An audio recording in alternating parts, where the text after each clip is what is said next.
Next हम पढ़ेंगे आवेशन की विधियाँ कि किसी पदार्थ को किस प्रकार से आवेशित किया जाता है, उन्हें हम आवेशन की विधियाँ कहते हैं। जनरली यहाँ पर आपकी कक्षा 12 में आवेशन की विधियाँ 3 प्रकार की होती है: संपर्क द्वारा आवेशन, प्रेरण द्वारा आवेशन और घर्षण द्वारा आवेशन। तो सबसे पहले हम पढ़ेंगे घर्षण द्वारा आवेशन। पहले आपकी जो हेडिंग होगी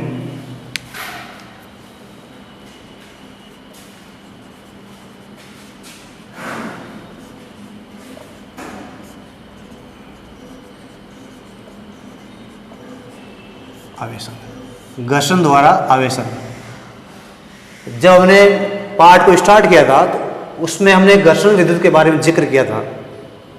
तो घर्षण द्वारा आवेशन का अर्थ ये हुआ कि जब दो पदार्थों को परस्पर रगड़ा जाता है तो एक पदार्थ विद्युत में हो जाता है और वो अपने व्यवहार से हटकर अलग व्यवहार करता है। इस प्रकार का जो आवेशन उत्पन्न होता है या आवेश उत्पन्न होता है उसे बोलते हैं घर्षण द्वारा आवेशन। मान लें हमारे पास एक कांच की छड़ है। इस कांच की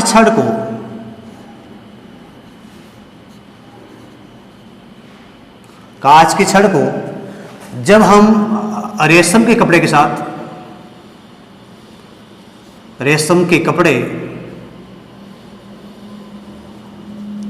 साथ रगड़ते हैं या घर्षण कराते हैं तो कांच की छड़ जो पहले उदासीन थी, जितने आपकी उसमें धनात्मक आवेश था उतना उसमें ऋणात्मक आवेश था, तो पहले वो पूर्णतः उदासीन थी। लेकिन घर्षण करने के पश्चात कांच की छड़ और रेशम के कपड़े, कांच की छड़ ने धनात्मक आवेश ग्रहण कर लिया, धनावेशित हो गई, इसने पॉजिटिव आवेश ग्रहण कर लिया, धनात्मक आवेश।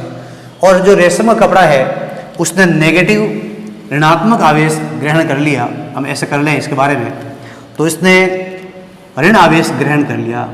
इसका मीनिंग क्या हुआ कि घर्षण द्वारा आवेशन, जिस पदार्थ में बराबर मात्रा में धनात्मक और ऋणात्मक आवेश पाए जाते हैं, लेकिन इस कांच की छड़ के अंदर जो बॉन्डिंग थी, वो टाइट थी, नहीं लूज थी, तो यहाँ से कुछ इलेक्ट्रॉन निकल गए, यहाँ से यहाँ आ गए। तो इस प्रकार का जो आवेशन होता है उसे बोलते हैं घर्षण द्वारा आवेशन। यदि इसे हम कॉलम के रूप में लिखें तो इसको हम लिखते हैं नंबर 1 ए फॉर एप्पल कर लें, इसको हम बी फॉर बॉल कर लें। दूसरा हो जाएगा इसी के अंदर, यदि एम्बर की छड़ को हम नंबर 1 लिख दें, इसको नंबर 2 लिखें। एम्बर एक सुपर का प्लास्टिक होता है, सुपर प्लास्टिक,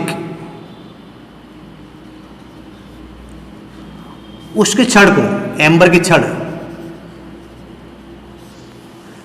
छड़ को यदि हम बिल्ली की खाल है या ऊन का जो कपड़ा है या ऊन कह सकते हैं, उनके साथ रगड़ेंगे,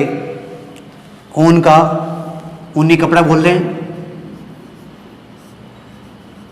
ऊनी कपड़ा या बिल्ली की खाल बोल दें, या एक इसका नाम और है फर।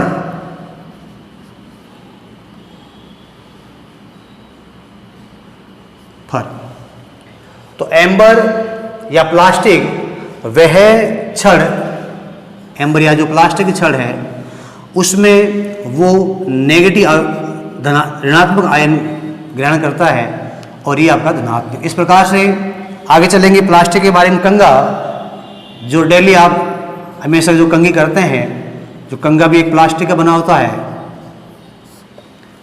जब आप सूखे बालों में कंघी करके मिट्टी की जो हल्की पुतली जो मिट्टी होती है या कागज होते हैं, छोटे छोटे कागज के टुकड़े, उनके पास मानो हमारी कंघा है, कंघी करके ये कागज के टुकड़े हैं, रेत है, मिट्टी, ऐसे समझ लें। इसको जैसे हम किसी के पास में जाएंगे तो जो छोटे छोटे कागज है या जो आपकी हल्की मिट्टी है वो उस कंघे की ओर दौड़ती है। इसका मीनिंग वहाँ पर एक आकर्षण उत्पन्न हो गया उन कंघी और उन छोटे छोटे पदार्थों के बीच में। तो जब आप कंघे को रगड़ते हैं और इन हाथों की बालों के पास लेके आते हैं तो यहाँ के बाल आपके खड़े होते हैं। इस प्रकार यहाँ पर भी एक आवेशन या एक आवेश उत्पन्न हो गया, तो हम बोलेंगे कंघे को जब हम क्या करते हैं सूखे बालों के साथ, सूखे बालों के साथ, बालों के साथ रगड़ने से के साथ करेंगे तो ये भी कंघा आपका प्लास्टिक का बना होता है, तो ये भी आपका नेगेटिव आयन, ऋणात्मक आयन ग्रहण करता है। इस प्रकार से घर्षण द्वारा आवेशन देख लिया हमने। कांच के छड़ को हम जब रेशम के कपड़े के साथ, सिल्क का कपड़ा बोलते हैं, उसके साथ रगड़ेंगे तो कांच की छड़ धनावेशित हो जाएगी और ये आपका ऋणावेशित हो जाएगा। इसका मतलब कांच के छड़ ने यहाँ से अपने इलेक्ट्रॉन खोए हैं। एम्बर यूनान देश में एक थेलस नामक वैज्ञानिक हुए थे। उन्होंने वहाँ पर एक एम्बर नामक पदार्थ की खोज की। एम्बर एक सुपर फाइन प्लास्टिक होता है। जब एम्बर की छड़ को ऊनी कपड़ा, बिल्ली की खाल या फर के साथ रगड़ते हैं तो एम्बर की छड़ ऋणावेशित हो जाती है। इसी प्रकार एक जो प्लास्टिक का जो कंघा होता है उसको हम सूखे बालों के साथ रगड़कर जब हल्के फुल्के कागज, मिट्टी के पास ले जाते हैं, पेड़ पौधों की हल्की पत्तियों के पास जब उनको ले जाते हैं तो उनके बीच में और रगड़े गए कंघे के बीच में आकर्षण पाया जाता है। इसका मतलब हमने जो आवेश उत्पन्न किया है वो किस विधि से किया है? घर्षण द्वारा आवेशन किया है। ठीक है, ये आपको समझ आ जानी चाहिए। दूसरा हम जो पढ़ेंगे वो पढ़ेंगे संपर्क द्वारा आवेशन। बहुत ही आसान है ये। संपर्क द्वारा आवेशन। अब संपर्क का मीनिंग तो आप जानते ही हैं। अभी फिलहाल कोरोना काल चल रहा है इसलिए संपर्क में नहीं आना है। संपर्क का मीनिंग ये होगा कि आपस में टच करना। यदि आपके पास एक बॉडी पहले से आपकी आवेशित बॉडी है और दूसरी बॉडी को आप आवेशित करना चाह रहे हैं या आवेशित करने जा रहे हैं तो क्या करेंगे? दोनों को संपर्क में लेके आएंगे। हम इसको थोड़ा सा समझते हैं। यहाँ पर संपर्क द्वारा आवेशन, इसमें थोड़ा लिखते हैं। जब एक आवेशित वस्तु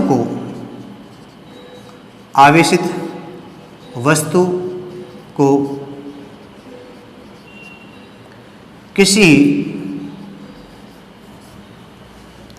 अनावेशित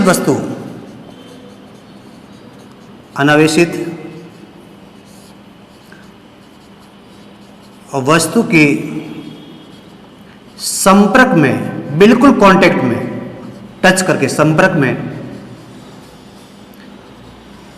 रखा जाता है, तब अनावेशित वस्तु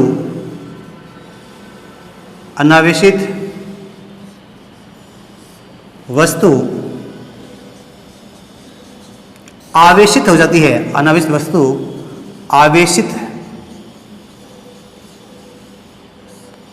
हो जाती है। इस प्रकार के आवेशन को, इस प्रकार के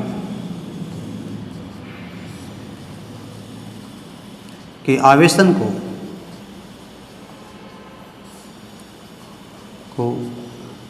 संपर्क द्वारा आवेशन, संपर्क द्वारा आवेशन कहा जाता है। इतना इसमें कुछ खास है नहीं, लेकिन थोड़ा नॉलेज में होना चाहिए कि संपर्क द्वारा आवेशन क्या होता है और घर्षण द्वारा आवेशन क्या होता है। और अगला जो हम पढ़ेंगे प्रेरण द्वारा आवेशन, वो हमारे लिए बहुत इंपॉर्टेंट है। तो क्या पढ़े? जब एक आवेशित वस्तु को किसी अनावेशित वस्तु के संपर्क में रखा जाता है तब अनावेशित वस्तु आवेशित हो जाती है। इस प्रकार के आवेशन को संपर्क द्वारा आवेशन कहा जाता है। इसका हल्का सा उदाहरण ले लें हम। यहाँ यदि एक कोई चालक गोला या आवेशित मान लें कि आवेशित गोला ए है और ये मान लें इसको हमने धनात्मक आवेश दिया है, ऐसे मानेंगे। और एक जो गोला आपका बी है जो आपका किसी स्टैंड पे रखा हुआ है और जब इसको हम नज़दीक लेकर आएंगे, पहले वो क्या है अनावेशित है, इस चालक गोले का, इस गोले का जो नाम हमने बी ले लिया है, तो ये तो आपका आवेशित है, ये हमने आवेश शो कर दिए, तो ये तो आपका आवेशित हो गया, आवेशित गोला। और ये जो है आपका बी है जिसके ऊपर कोई चार्ज नहीं, जितने आपके धनात्मक आयन उतने आपके ऋणात्मक आयन होने से ये आपका न्यूट्रल है, उदासीन है, तो इसे हमने क्या बोल दिया, अनावेशित बोल दिया। तो ये आपको हो गया अनावेशित, अनावेशित गोला। जब इन दोनों को संपर्क में लाया जाएगा तो कुछ ऐसी स्थिति बनेगी, मैं इसको वापस साफ कर रहा हूँ, इस बी को बिल्कुल इसके टच में लेकर, संपर्क मतलब मैं इसको इसके पास में ले जा रहा हूँ, इसके नज़दीक ले जा रहा हूँ, टच में बिल्कुल। तो इस बी को मैं यहाँ से, इस गोले को मैं यहाँ से यहाँ लेके आऊँगा तो शायद कुछ ऐसा कुछ बनेगा।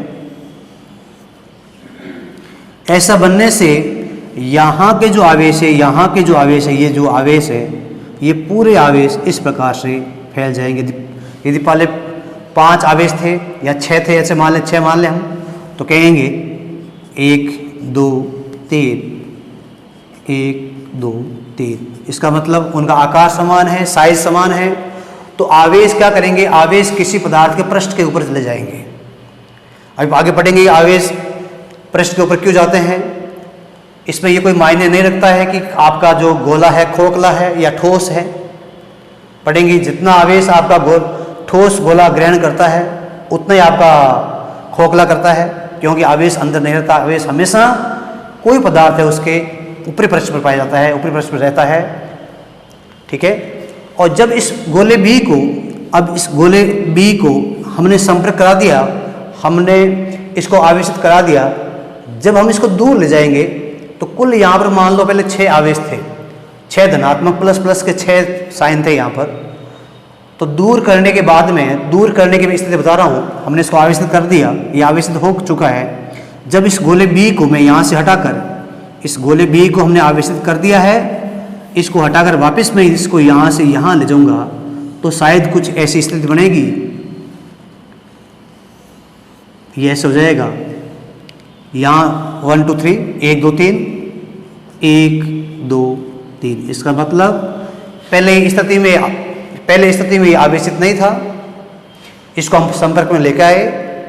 संपर्क में लेकर आने के बाद में हमने देखा कि यदि यहाँ पर 6 7 8 जितने भी है तो एक समान रूप से ए और बी में आवेश का वितरण हो गया है, सम विभाजन हो गया। सम विभाजन पढ़ा आपने कक्षा 11 में। और जब दूर ले गए तो सम विभाजन का मीनिंग ये हुआ कि जितना आवेश इसके पृष्ठ पर होगा उतना आवेश इसके पृष्ठ पर हो जाएगा, लेकिन आवेश की जो प्रकृति होगी वो सेम होगी। और यदि धनावेशित गोला आपका धनात्मक है तो संपर्क में लाए गए अनावेशित वस्तु जिसने आवेश ग्रहण कर लिया और वो भी आपकी धनावेशित होगी। यदि यहाँ पर आपका आवेश ऋणात्मक है तो ये भी ऋणात्मक हो जाएगा। इसका मतलब आवेश की प्रकृति में कोई परिवर्तन नहीं होगा, ठीक है। तो संपर्क द्वारा आवेशन पढ़ लिया आपने, बहुत ही इंपॉर्टेंट है ये चीजें। सबसे इंपॉर्टेंट जो टॉपिक आपका है इस चैप्टर में कि आवेशन की विधियां में जो इंपॉर्टेंट टॉपिक है वो है प्रेरण द्वारा आवेशन। बहुत ही इंपॉर्टेंट है, कई बार एग्जाम में पूछा गया है। तीसरा आपका है प्रेरण द्वारा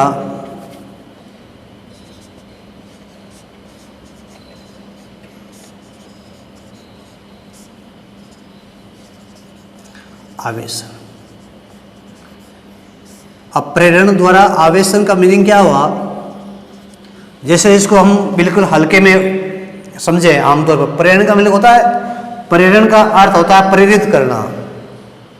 तो प्रेरित किसी व्यक्ति के टच में आके हम करें या बिना टच करें, तो इसका मतलब हुआ कि प्रेरण का प्रेरित बिना संपर्क में आए, बिना संपर्क में आए किसी आवेशित वस्तु के एक आवेश उत्पन्न हो जाना, उसे बोलते हैं प्रेरण द्वारा आवेशन।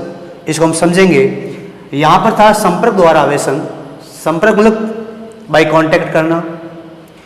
अब हम क्या लेंगे, यहाँ पर एक आवेशित वस्तु लेंगे और एक दूसरी अनावेशित वस्तु लेंगे। इस अनावेशित वस्तु को इस आवेशित वस्तु के बिल्कुल संपर्क में न लाके बिल्कुल पास में लाएंगे, टच नहीं कराएंगे, संपर्क नहीं कराएंगे। और देखेंगे यदि संपर्क नहीं करा रहे हैं तो क्या इस अनावेशित वस्तु पर आवेश उत्पन्न होता है? यदि हो जाता है तो इस विधि को हम क्या बोलेंगे? प्रेरण द्वारा आवेशन। और होगा अभी देखेंगे। तो इसको हम 2 लाइन में परिभाषित कर लें पहले। जब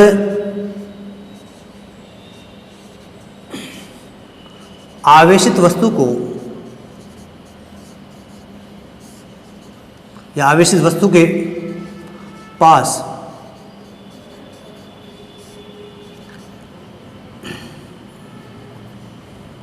बिल्कुल नजदीक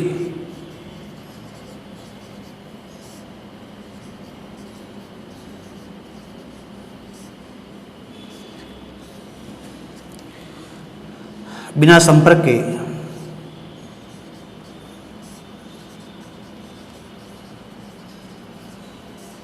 के लाया जाता है,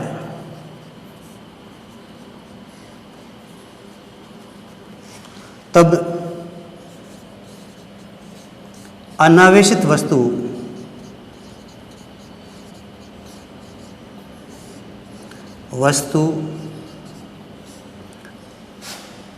अनावेशित वस्तु आवेशित हो जाती है, आवेशित हो जाती है। इस विधि को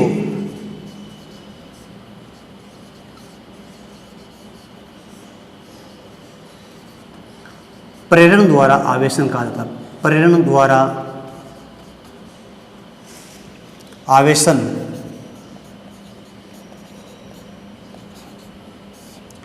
कहा जाता है। ठीक है। जब आवेशित वस्तु के पास, यहां वस्तु लिखें, पास बिल्कुल नजदीक बिना संपर्क के लाया जाता है, तब अनावेशित वस्तु आवेशित हो जाती है। इस विधि को प्रेरण द्वारा आवेशन कहा जाता है। इसको हम समझेंगे इधर।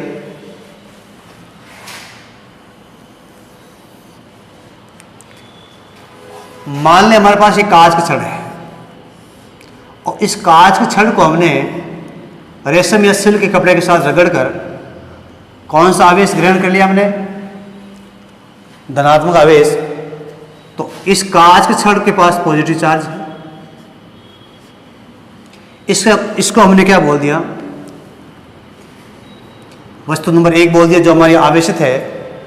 और जब वस्तु ए इसके संपर्क में बिल्कुल नजदीक, इसके बिल्कुल नजदीक बिना संपर्क किए हुए, बिना कांटेक्ट किए हुए एक गोला, मान ले कोई चालक गोला है हमारे पास, जो पहले से क्या है?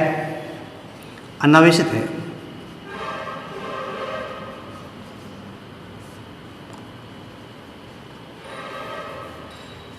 चालक गोला मान लें। इस वस्तु को हम यहां से बिल्कुल इसके बिल्कुल संपर्क में लाए बिना इसके जब पास में जाएंगे, इस वस्तु को हम स्टैंड कर दें कुचालक स्टैंड से, ताकि यहाँ का आवेश जमीन में बिल्कुल सीधा ना जाए। ये कुचालक स्टैंड है आपका, कुचालक स्टैंड। ठीक है। और इस वस्तु को हमने क्या बोल दिया? बी बोल दिया। और ये हमारा हो गया चित्र नंबर कितना? 1।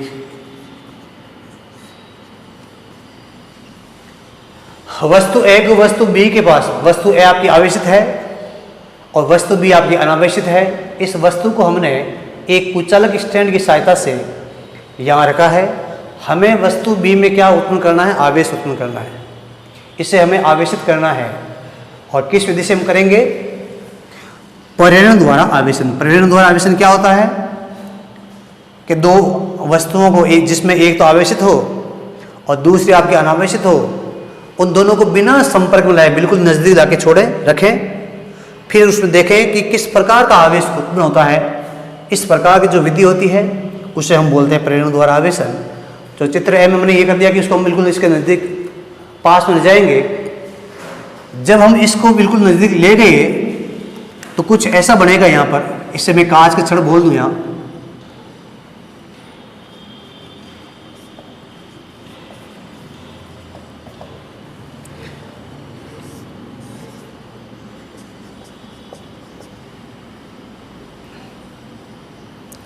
और यहाँ आपका गोला बी हो जाएगा। देखेंगे यहाँ पर जब इसके नज़दीक ले जाएंगे, यहाँ बिल्कुल रुक गए, यहाँ पर हम गति करा रहे हैं यहाँ फिलहाल तो। यह हमारा वेग बिल्कुल 0 हो गया, हम रुक गए यहाँ पर। और ये जो इसका स्टैंड है, कुछ अलग स्टैंड,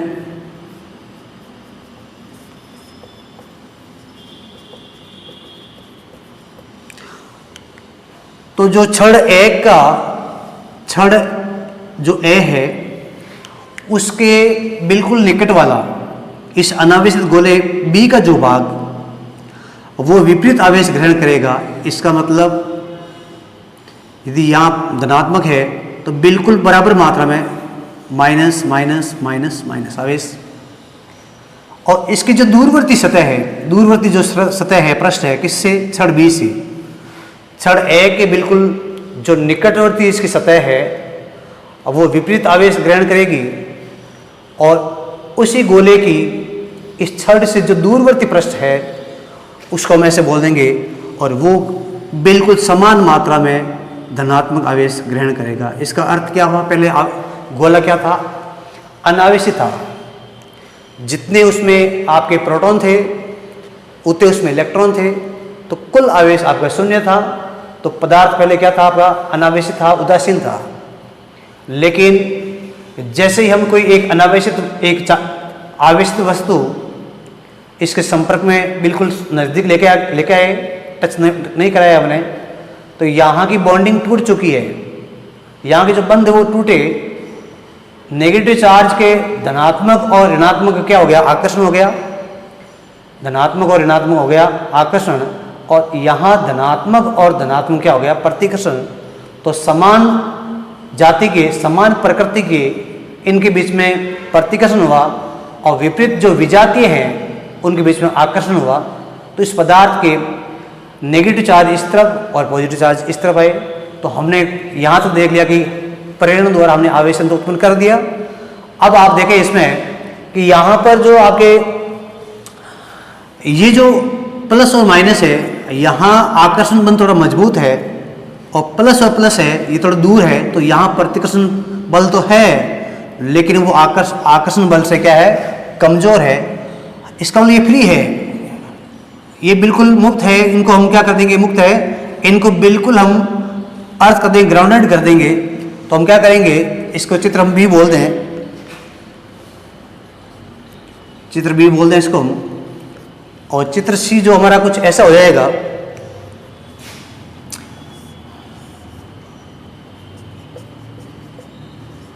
ये जो कांच की छड़ है,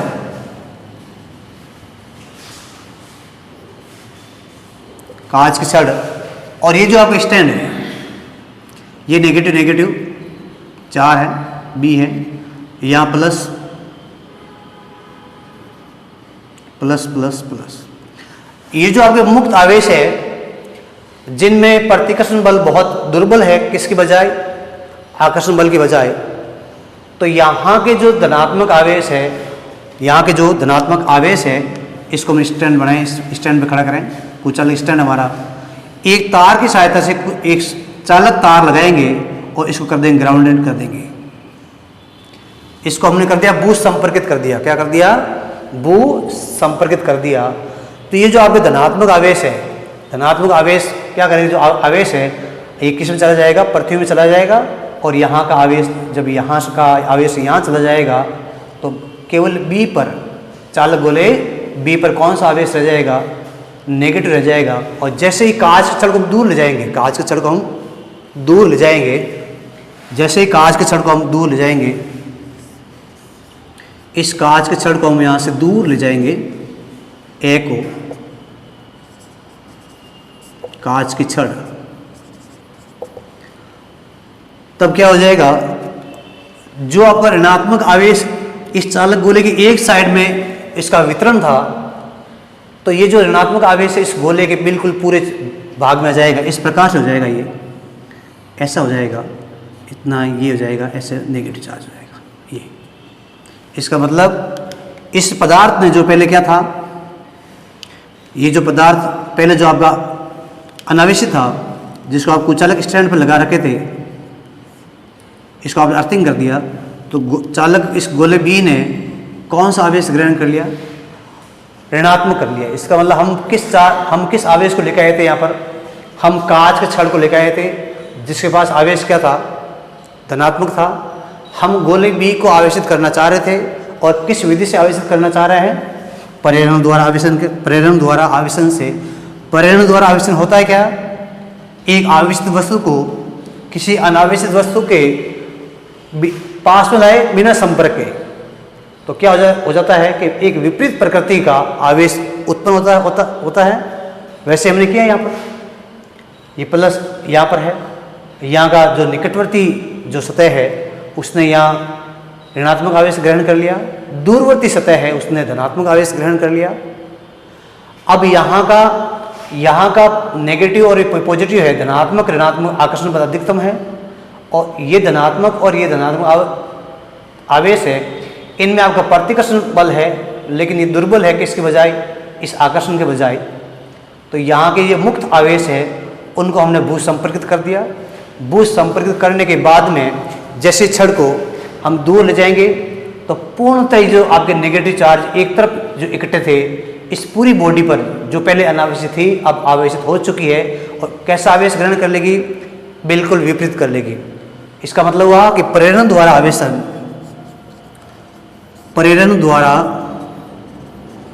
आवेशन में एक विपरीत प्रकार का आवेश उत्पन्न किया जा सकता है। आपके बोर्ड एग्जाम में एक क्वेश्चन आ जाए कि ऐसी कौन सी विधि है जिसके द्वारा विपरीत प्रकार का आवेश उत्पन्न किया जाता है, तो इसका सीधा जवाब होना चाहिए प्रेरण द्वारा आवेशन। या प्रेरण द्वारा आवेशन क्या है? एक नंबर का सवाल पूछ लें तो प्रेरण द्वारा आवेशन क्या होता है कि एक आवेशित वस्तु को एक बिना आवेशित वस्तु के संपर्क में लाए बिना उसे आवेशित करना, उसे क्या बोलते हैं? प्रेरण द्वारा आवेशन बोलते हैं। इसको इतना आपको करने की जरूरत नहीं हो जाएगी, केवल आप ये लाइन लिख देंगे कि प्रेरण द्वारा आवेशन में एक विपरीत प्रकार का आवेश उत्पन्न किया जा सकता है, इसे बोलते हैं प्रेरण द्वारा आवेशन। ठीक बच्चों, इसे आप नोट कर लें।